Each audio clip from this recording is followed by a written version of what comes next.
Okay, we are recording. I'm Bret Staudt Willet. I'm your host on behalf of the AECT Graduate Student Association. I'm a PhD candidate at Michigan State University in the Research and Theory Division for the GSA. So just let me start by welcoming everyone. Thank you for those of you who are attending live and those of you who will be watching this later. Also want to give a special shout out to our three guest panelists, Dr. Jill Stefaniak from the University of Georgia, Dr. Sylvia Rogers from Auburn University, and Dr. Andrew Tawfik from University of Memphis. We are thrilled to have you here and very much looking forward to learning from you in this next hour or so. So just a quick word, we are trying to use the webinar feature here on Zoom. So that means that attendees are not able to see each other, are not able to speak up. You are able to type questions into the chat, and then later at the end when we do a Q&A, I can unmute you and we can field questions at that point. But for now, just for the sake of the structure, I wanted to give the panelists an opportunity to speak and present, and then later we'll all be able to join in. But feel free along the way, type in questions in the chat. I'll be monitoring that as your host and let the panelists do their thing. So with that, we're gonna get started.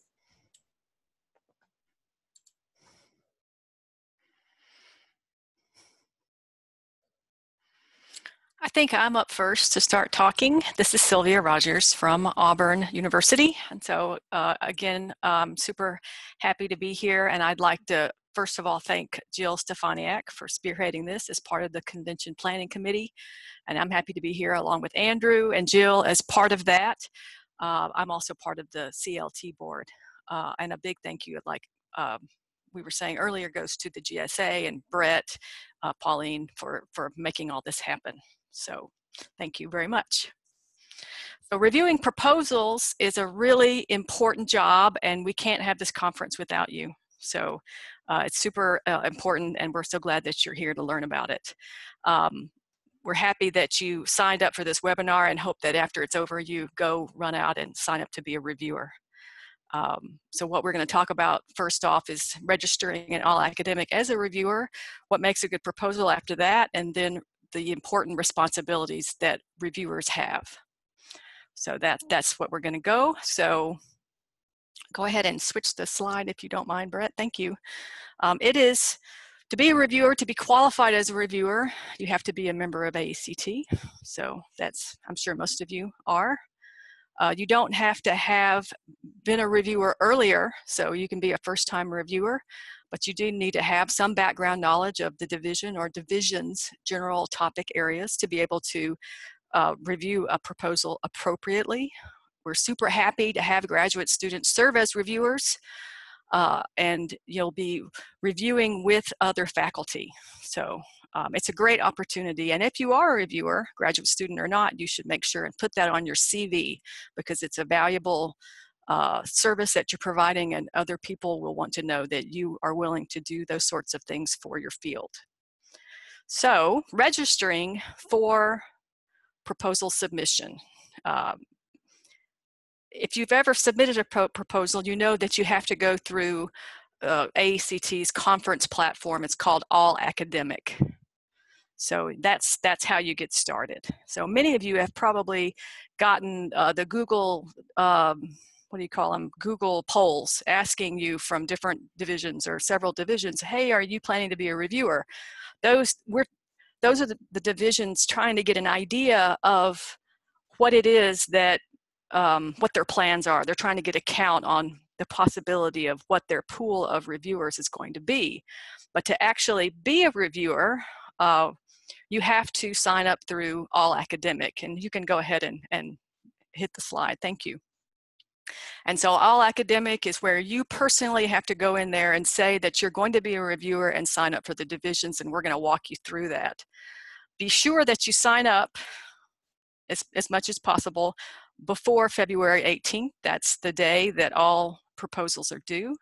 And so right after that, all president-elects are going to be president-elects of the divisions are going to start scurrying around and trying to figure out how they can get the reviewer pool that they have covering all the submissions that they have. And so to get to all academic, as you can see right now on your screen, is the website for AECT. And so that's the first place you'd go to is AECT. And if you hit the next slide, if you don't mind, Bret, please.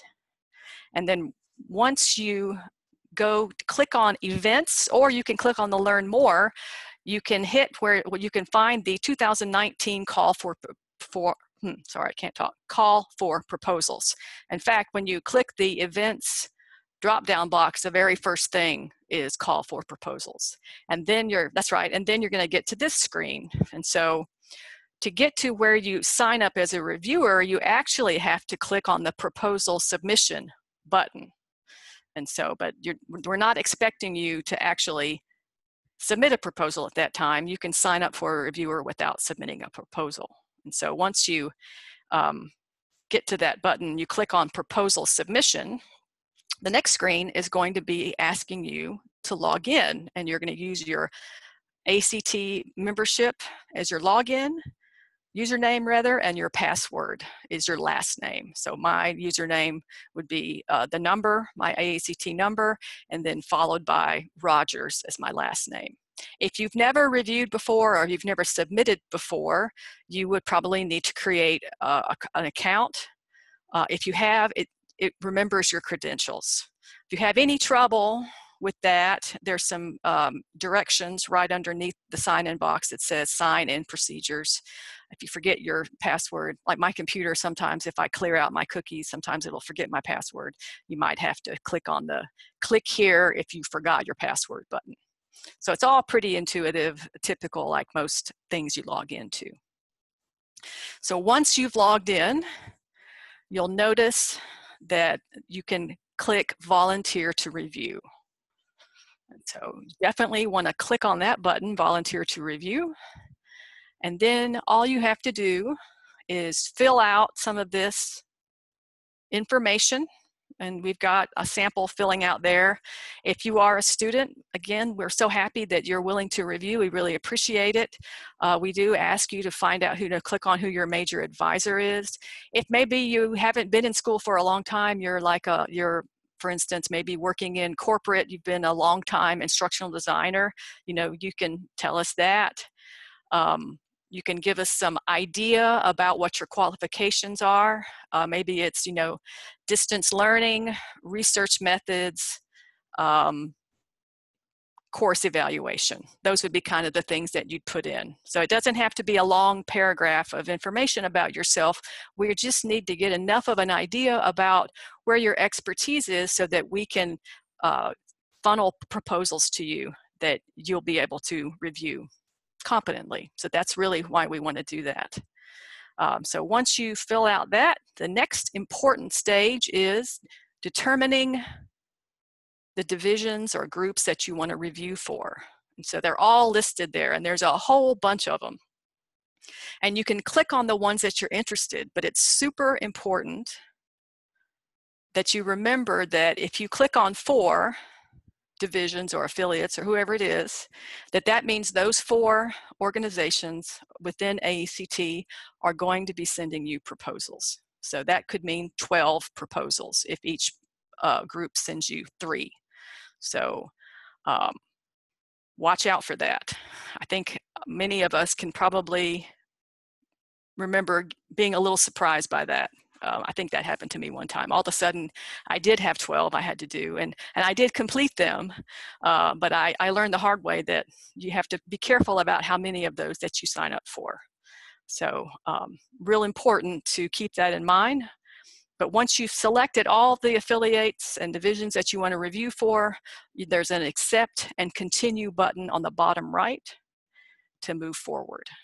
And so then the next step is the final okie dokie. I'm checking over my information screen. We've got an example here with Greg Hansen. Obviously, Greg Hansen's made a terrible mistake because he did not sign up for Culture, Learning, and Technology Division, which was an oversight. So to fix that, he would just click Edit, and then he could go back in there and pick that.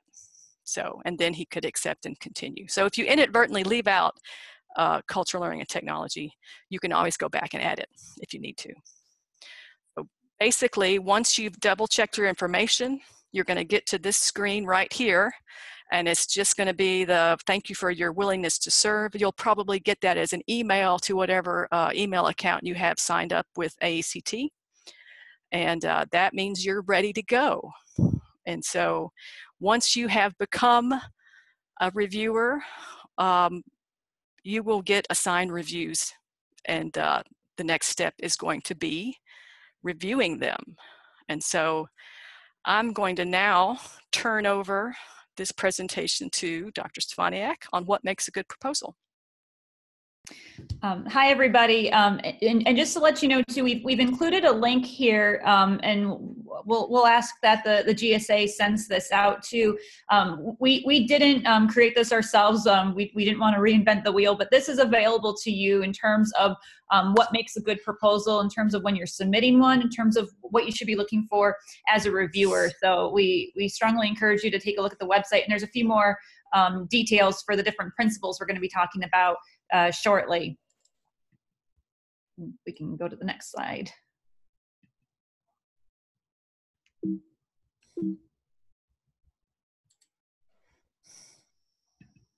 There we go. So one of the things that's really important that I think people often take for granted is that a strong proposal is one that matches the call for proposals and is well matched to the program initiatives and themes. And so one of the things that we would recommend that you do is, this year's theme is inspired professional learning. We're looking at what inspires us as researchers, what inspires us as practitioners, as professionals, as designers. And so we really encourage you to take a look at the call for proposals.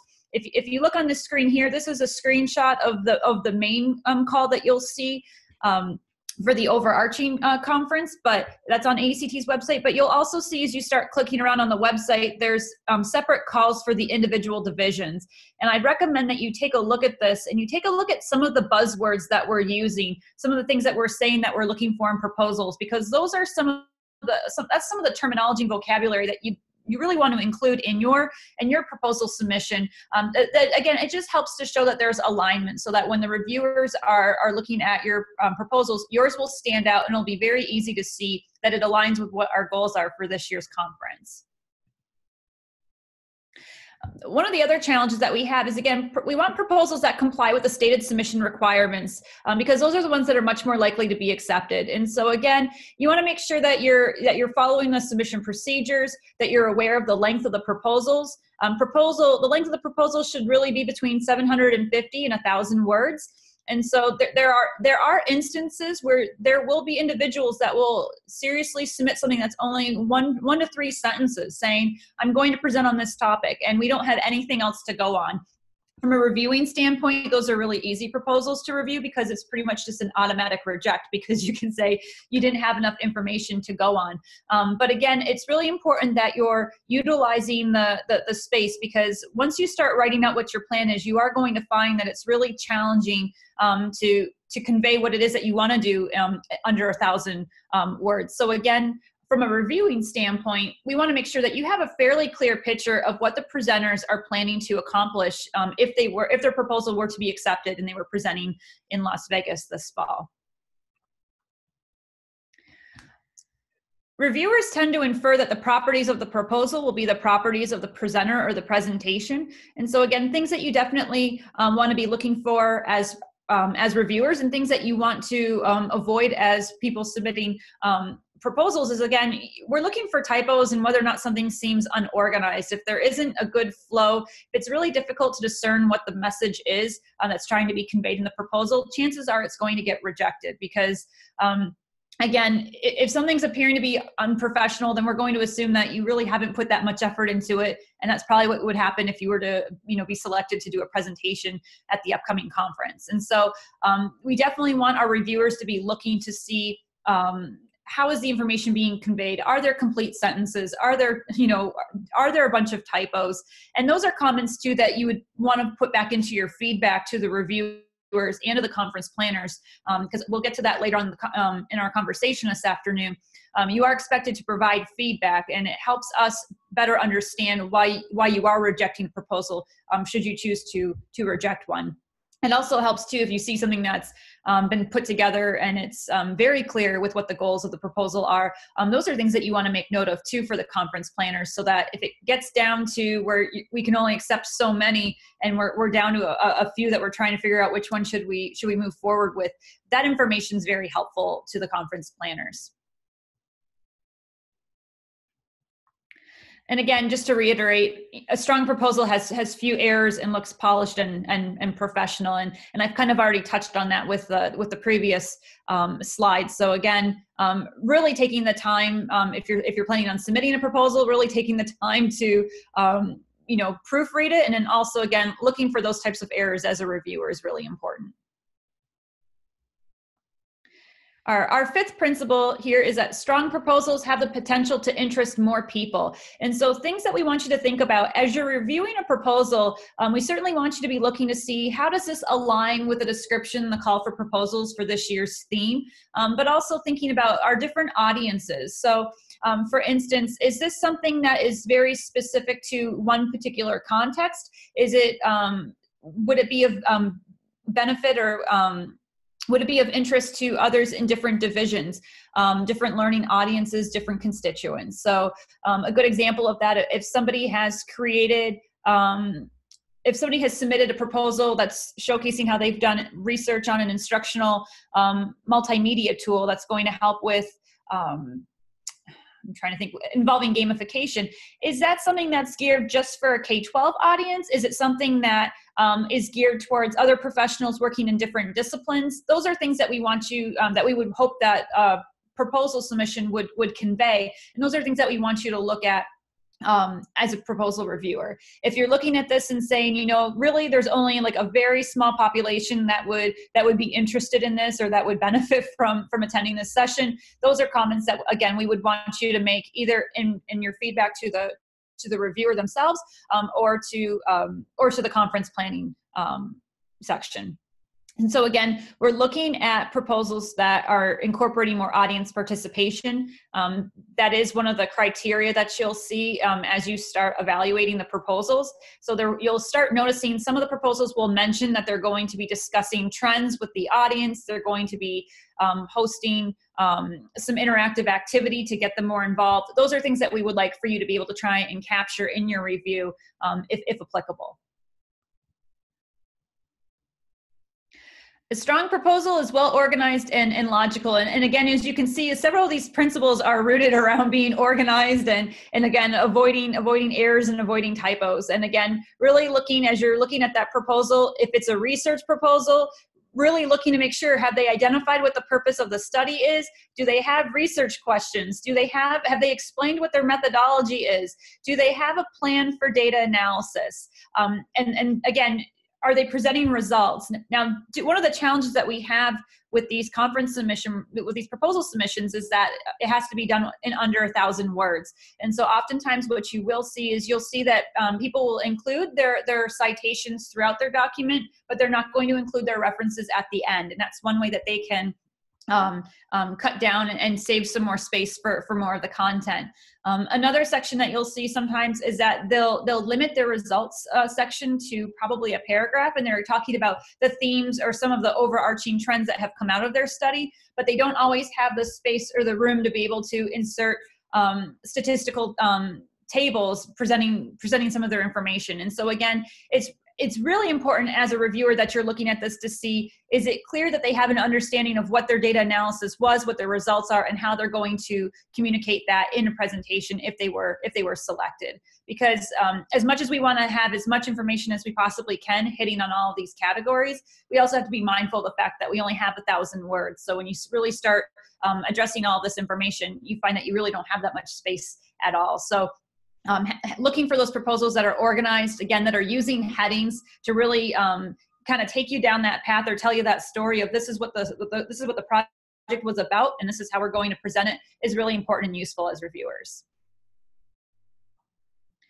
Again, strong proposals use proper English expression and grammar. And so again, we're also looking for, not just with the typos, but looking for, are things written in complete sentences? Does it make sense? Do you understand what the researcher, what the person who has submitted the proposal, do you understand what they're trying to communicate in their proposal submission? And so it's really important that you're making note of that. Chances are, if we're coming across documents where it's very difficult to discern what they're trying to say or what they're trying to convey, chances are that person's probably going to have difficulty giving an oral presentation at the upcoming conference. And so those are things that we need to be thinking about and making notes of in our reviews. Proposals that make a real contribution are more appealing than ones that do not. And so again, we're looking for reviews that should look for originality and significance to the field. We're hoping that there's research, that these conference proposals are building off of prior research, and again, that they're citing or they're showing how their research is different, how it's novel, how they're moving forward with a particular research agenda.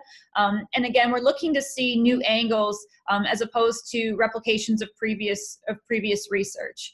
So again, it's really important that you're emphasizing the significance of your study, and no different than if you were to submit a journal article, where in that introduction section, you really want to be able to convey what the purpose of your study is. Why is it significant? Because again, we want the reader to be interested and to want to continue reading to learn more about your project.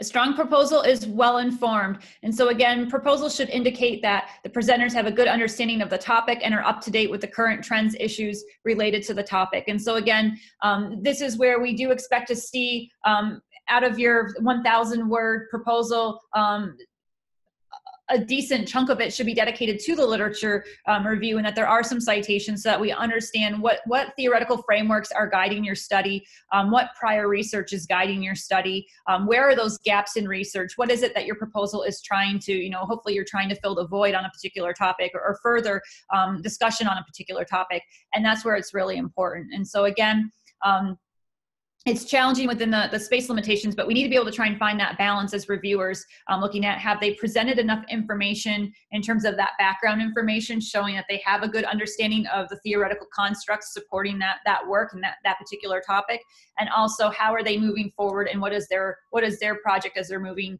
the field forward? What does that entail? Strong proposals make clear what their objectives are. So again, we're looking for statements that say, the purpose of this study is instructional design faculty attend this session will. The aims of this presentation is to.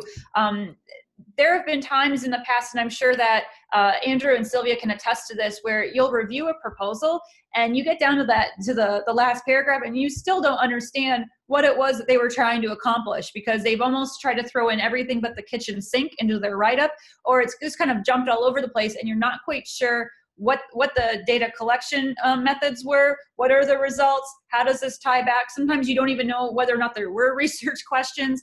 And so again, really ensuring from a reviewing standpoint that the purpose is clear, that anybody could pick up this proposal, this abstract, and would understand what the presentation would be about.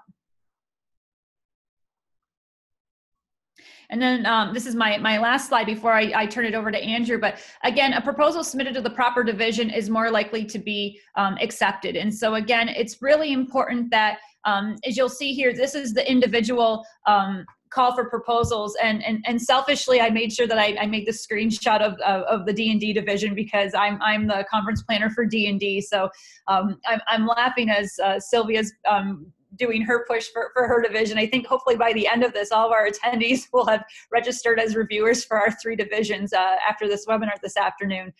But again, if you click on any of the divisions here on the left, they're all going to have some unique goals and certain additional details in terms of some of the different types of topics and presentations that their division is looking for or are most interested in.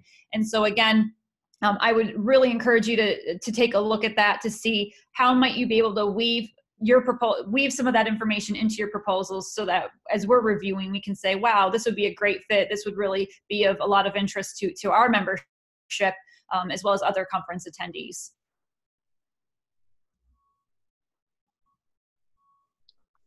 All right, great. Thank you so much. So I'm going to piggyback a little bit on what both Sylvia and Jill said.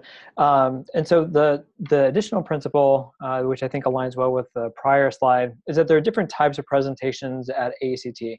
So this can be concurrent presentations, panel sessions, poster sessions, so on and so forth. And I think that why it's important with what Jill just said is, the D&D, the Design and Development Division, will have different concurrent sessions than Research and Theory or CLT. So as you're kind of evaluating, it said, okay, this is a concurrent session, but they're talking about culture, CLT topics. Does this make sense in a Research and Theory? So in some cases it may, right? It might be theory related to that, but as part of your evaluation, as far as you're thinking, okay, who is the audience for this? Think, about what are the different divisions and where this might fit. And then, but I think the important thing that this slide highlights is that there are different ways to present. And so presumably your evaluation should be a little bit different. Whether it's concurrent presentation, that's what you often see, here's the research and here's the study that we did. Whether it's a panel session, if you're looking for panel sessions, you want to see that the topic is well represented. There's various expertise, whether, if it's someone from libraries and problem solving and things like that, or if it's a hodgepodge, if they put forth a particular topic, but they don't have the particular expertise represented in there, that's something that you would want to evaluate.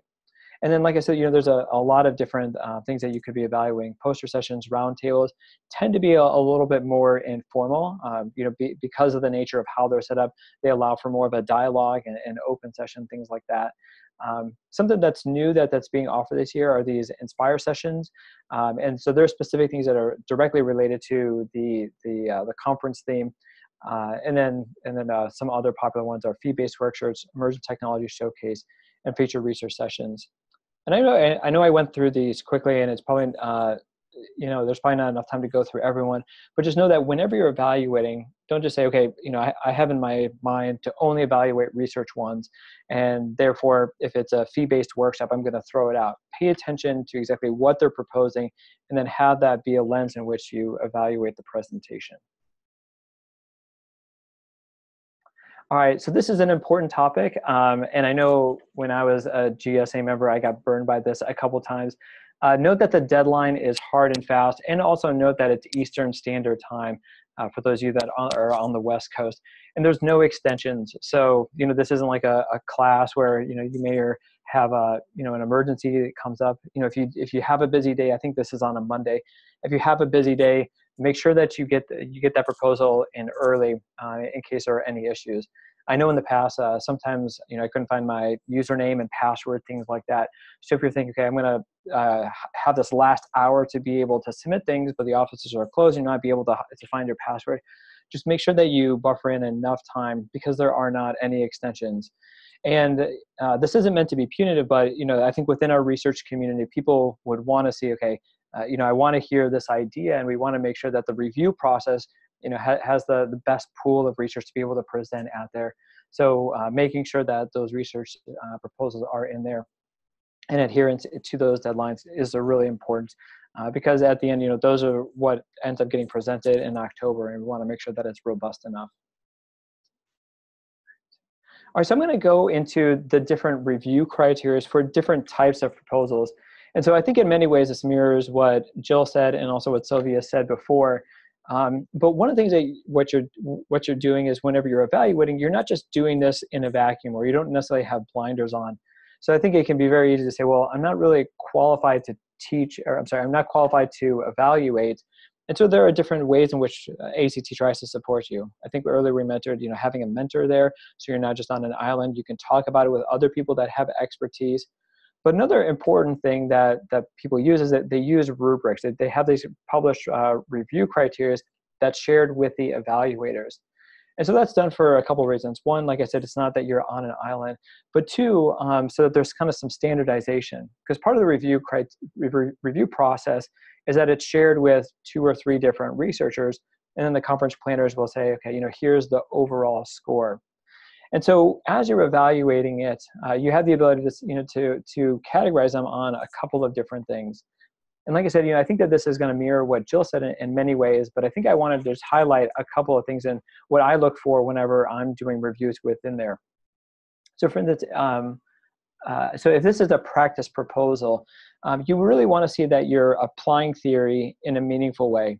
And so if I was giving kind of a rating of a 1, there are a few flags that, red flags that I would see along the way. If they're just talking about how, they developed an online class or developed some training or, created this new library curriculum. If I see, surface level descriptions of those, just like Jill was saying, it's not going to be very informative for the participant. However, if I was going to score higher on this rubric, I would want to see things about like design tensions. If you're a reviewer for IJDL, you may be familiar with this terms. Here were a couple of different design decisions that I made along the way. And I was thinking of option A and I was thinking of option B, and I ended up going with option A because of. So there are descriptions that are in there along the way, so that whenever an individual is there in the conference presentation, they said, okay, now I am able to better understand. I understand theory better. I understand practice better, and then I'm able to have better takeaways from this conference presentations.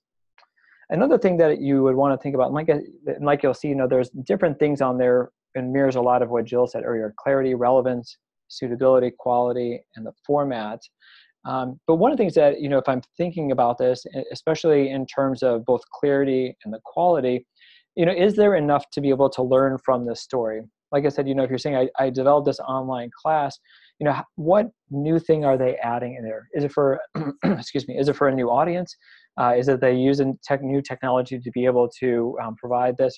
They moved from a traditionally online format to a mobile, or they moved to a virtual world.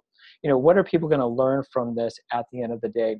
And so as you're evaluating it, know that you have a range in which you can score people, and think about some of these and rely on this criteria to really inform your decisions about how you're going to score them. Next one.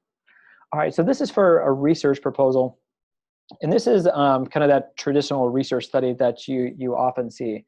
And so one of the things I think that's important here, just like we saw before, is that there are criteria, and the criteria here I think are similar: clarity, relevance, suitability, quality, and format. So like I said, you could be really high in terms of the relevance. It could be a very important topic that people are dealing with. But if the format is off, or if the proper people aren't cited, so that you would score lower on the quality there. So if I was scoring something on the low side, if I see that there was a misalignment between the theory that they were looking and what they were actually ended up measuring, that's something that I would score low in terms of the quality or the suitability or something along those lines.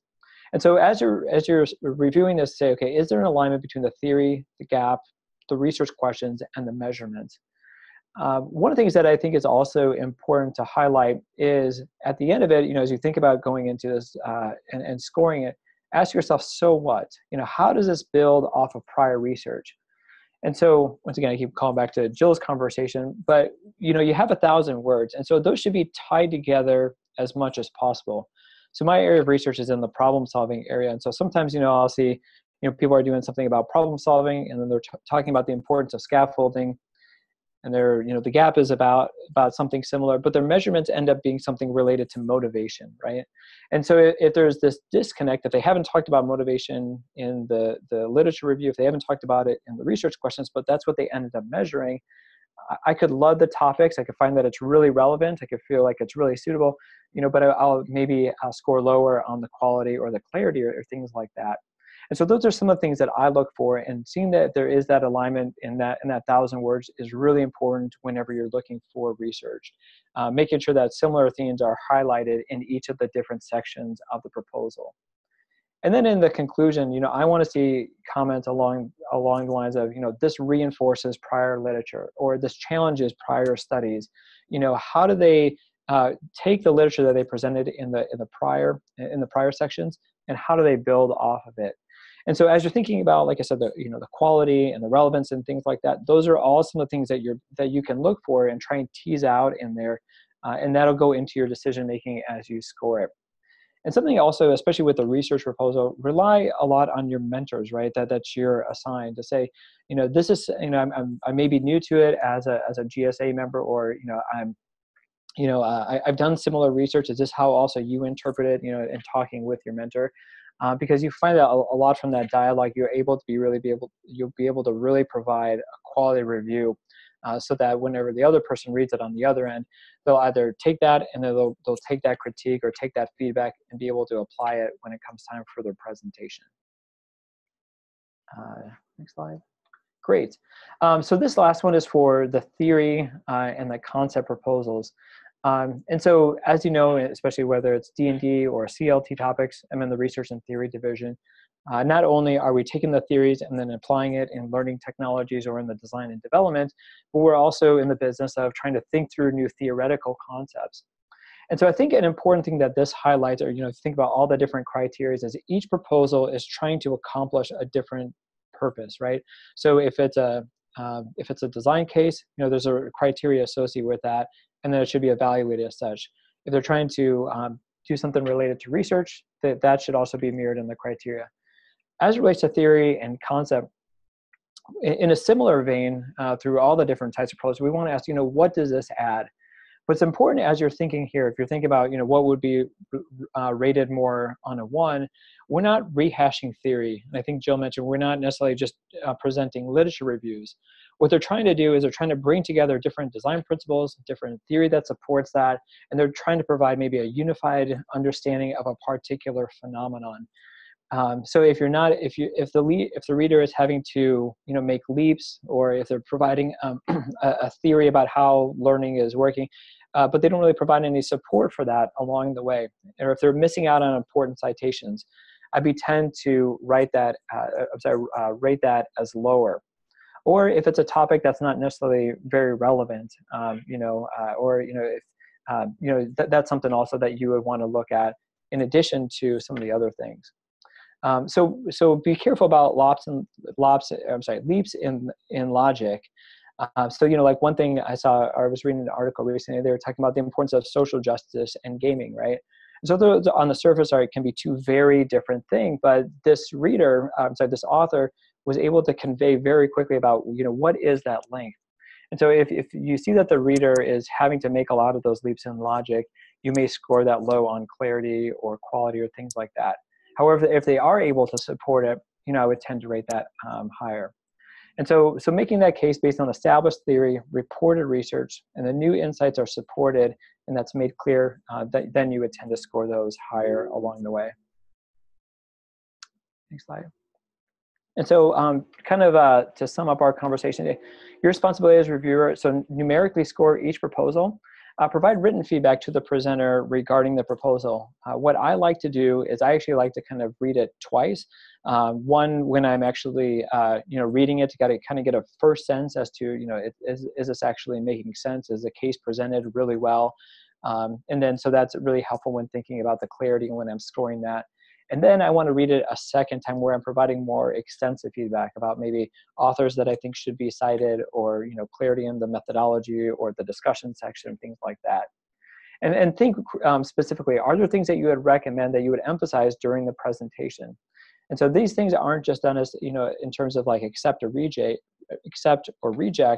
but the authors take this and say, okay, I have a few months to prepare. I want to make sure that I'm able to do that, because they want to give a meaningful presentation, and the reviews that you provide along the way really go a long way in making sure that it's a valuable experience for everyone.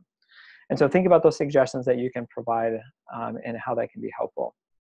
Another important point is to notify the program planner if you think the proposal is better somewhere elsewhere. I think it's really great that we have, different skill sets and expertise, CLT, D&D, research and theory, of course, DDL, and a number of other ones. So maybe, maybe I'm looking at someone from a research and theory perspective, and maybe it's not the best fit, but it would work really well from a CLT perspective or a DDL.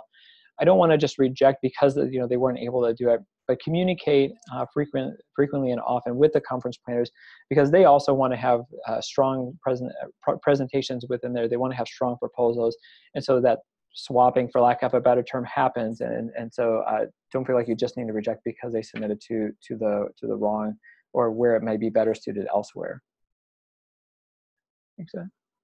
And so when in doubt, like I said, just communicate early and often, contact the conference planners for that division, because they, like I said, they want to help out. It's not something like, you shouldn't be nervous about doing that. It's something that's, within their purview of their responsibilities.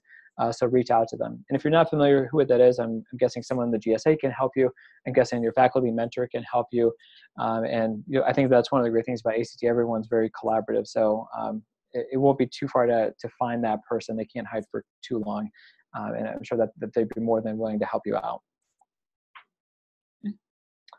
And I think that concludes. Does anyone have any questions about anything that any of our panelists asked? And then I'll mute myself and love to hear what you all might think or have questions on. And this is Bret as your host. So feel free to type questions into the Zoom chat. And then I can try and unmute you, or I can read the question out loud. And feel free to direct it to one of our panelists or just in general, and we'll make sure it gets to the right place. So we'll just kind of pause and see what questions come up in the chat.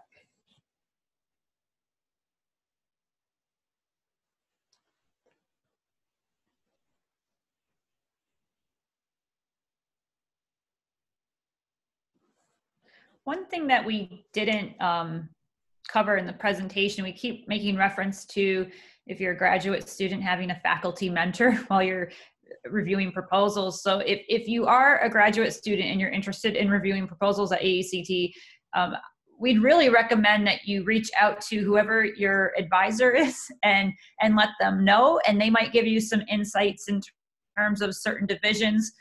They might be able to help you pick to review for divisions that would be of benefit to your own research initiatives with your own work, to kind of give you exposure to that. But make sure that you let them know before you sign up as opposed to afterwards, because in that way they know too, if you have certain questions about reviewing some of the content, you have that person you can go to and ask those types of questions.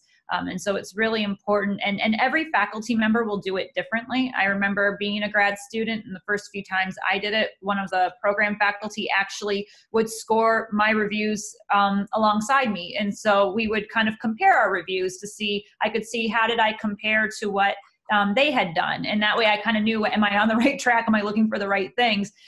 Others don't always do that. Others will just kind of talk about it. But again, please make sure that I don't want to say you need to get permission from mom and dad, but make sure you touch base with your faculty advisor to make sure, is this a good time for you to do this? If you're in your very first semester of instructional design, I wouldn't recommend that you do this, because I think you'd be in over your head. But definitely reach out and talk to them before you finalize your sign up in all academic.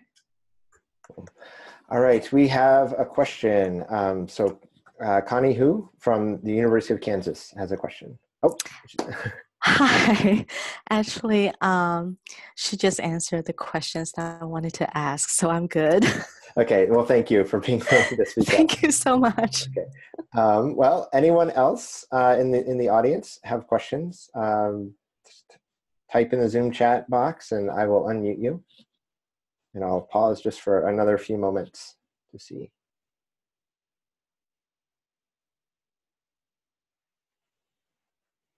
While you're pondering that, I just also wanted to note, you sign up for your whatever you want, and you have your proposals that you're reviewing, and occasionally things do happen. And if you think you're going to run into a jam, or there's a proposal that is maybe somehow got to you and it's not in your area, again, contact that division's president-elect, or whoever it is that sent it to you, and they'll be very happy to work with you.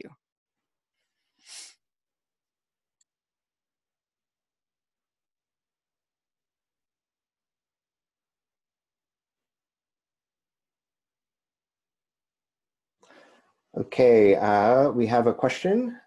Is there an expected turnaround time sorry, let me unmute. Yep.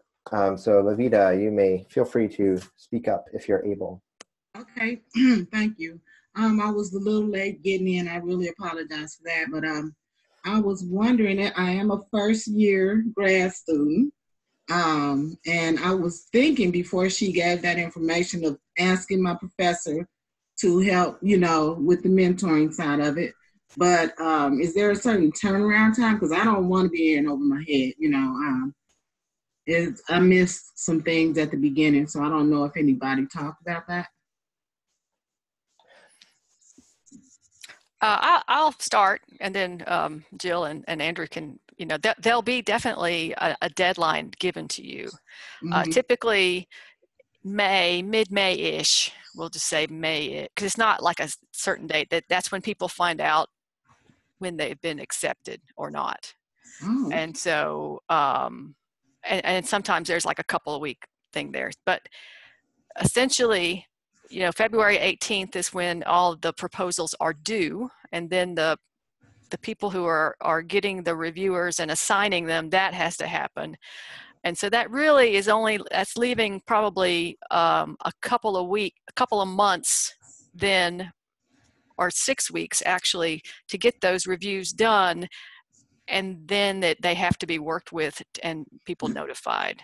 So I would say the deadline, probably about 4 or 5 weeks. Is that correct? Yeah, I think that's right. Levita, I would also recommend, this is a point that Sylvia made earlier, I think it can be very tempting to try and sign up for a lot of different divisions. If you mentioned that you are first year, you don't want to get in over your head, so it's great that you're already thinking along those lines. I would maybe just sign up for one division that you feel really strongly about, whether that's D&D or CLT, DDL, whatever it might be, or maybe something that your advisor feels really strong about, and you feel that he or she could mentor you along the way. So I would be just careful about the number of divisions that you sign up for. Thank you. Okay, and I believe Connie Hu from University of Kansas would like to ask another question. So feel free, Connie.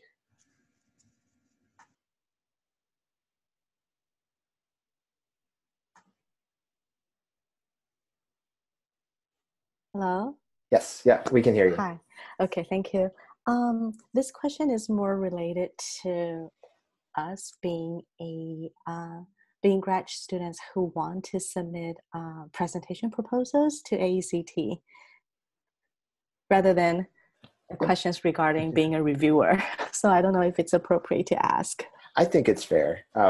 And if it's totally out of bounds, our panelists can feel free to decline. But Okay. I think within the larger conversation of what do we make of these proposals for AECT, I feel like it's fair and useful. Yep.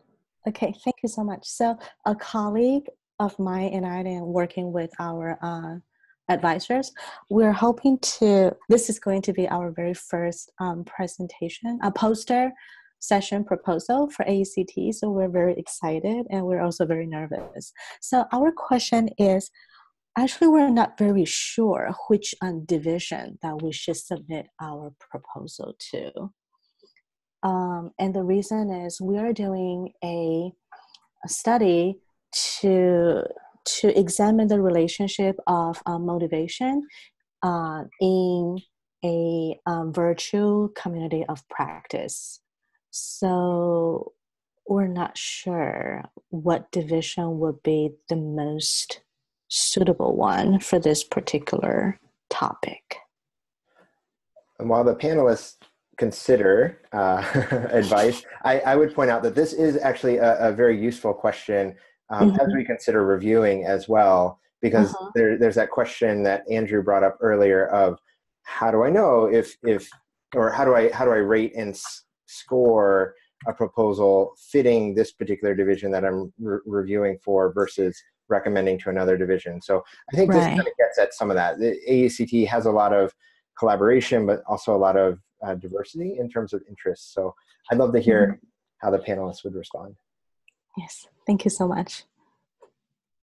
Off the top of my head, I could see you, and just based on what you've said, I could see you could go 2 different routes, and it would depend, knowing more about your study. I would say it could either go to research and theory, or it could go to DDL, and I'll tell you how I would determine which way you might go.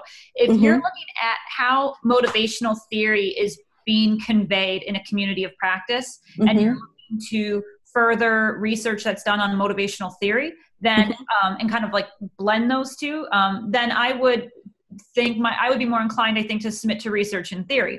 If you're presenting on different instructional strategies that you used to motivate learners in a community of practice, then I might, depending on how you've approached it, then I would probably go the DDL route. But that's kind of how, it all depends on how you've framed motivation and seeing that. If you framed it more that you're really exploring and you haven't found that motivation has been present in community of practice studies and you're really looking to expound on that, then I would definitely go with the research and theory route. If it's more showing the different types of strategies and approaches that you've used within this community of practice, then it would go, I think it would go DDL. And I'll throw a third caveat. Let's say you were doing this and it was a community of practice that was addressing cultural issues. Then that might be one where you would even say, okay, then I can make the argument because of the audience that I would submit it to CLT.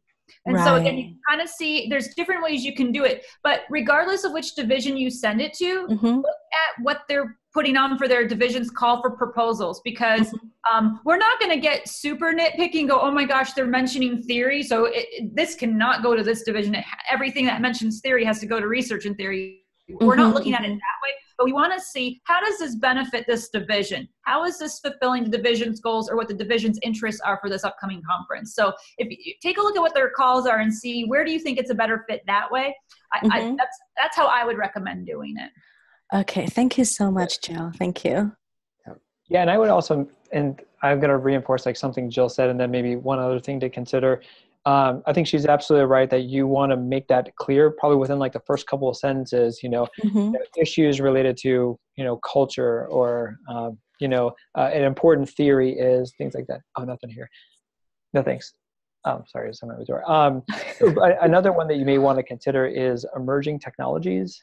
There's emergent learning technologies there. So if you can make the case, this kind of, I think, going to what Jill said, if you can make the case that, virtual reality is an emerging technology, issues have traditionally been explored in X, but haven't been explored in virtual worlds. But making that case early within the first, I think, one or two sentences, I think will really highlight to the reviewers that, okay, this has a fit within our division. Right. Thank you so much, Andrew. Okay, I think we have time for maybe one more question. So anyone else in the audience, feel free to type into the Zoom chat and I'll unmute you.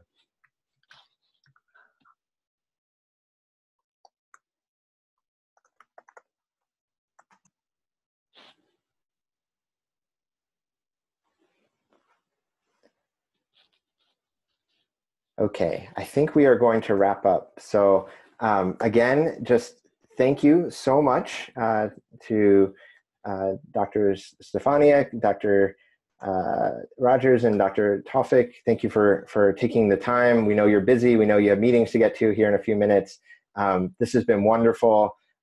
We will share this. We will share the links in the slide deck.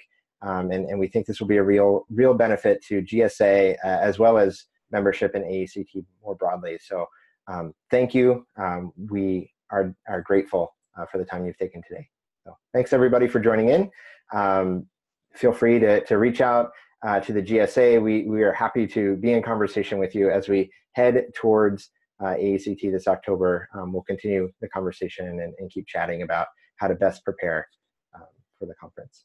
So thanks everybody. I'm going to stop recording. And we'll say goodbye in just a few minutes. But for now, I'll just stop recording.